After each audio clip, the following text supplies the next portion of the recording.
Jos oot miettinyt, mitä Baby Bag sisältää, niin nyt mä näytän sulle. Sain vihdoin haettua tämän. Tän saa siis ilmaiseksi tietyissä paikoissa, kun on tulossa vauva.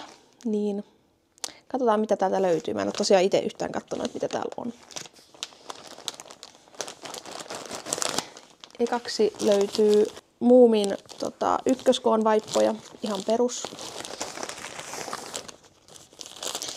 Sitten löytyy Libero Touchia.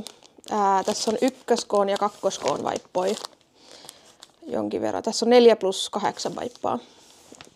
Tuossa Moomi-vaippapaketissa oli 25 kappaletta.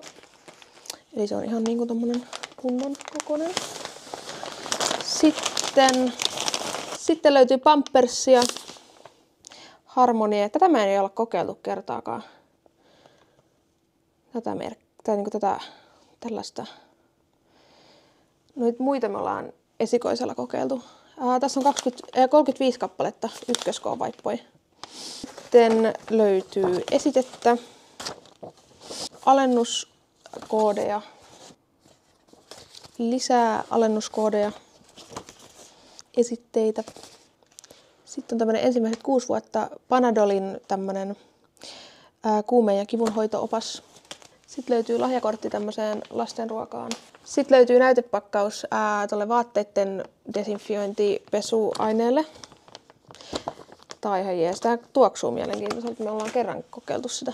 Sitten eniten odottamani asia on Viaplayn 2 kuukautta ilmaiseksi koodi. Semmonen oli Baby Bagi. Vaippoja. Niitä menee. Niitä tuli yhteensä siis 25 + 35, 60 + 12, eli 72 vaippaa, joka on aika paljon.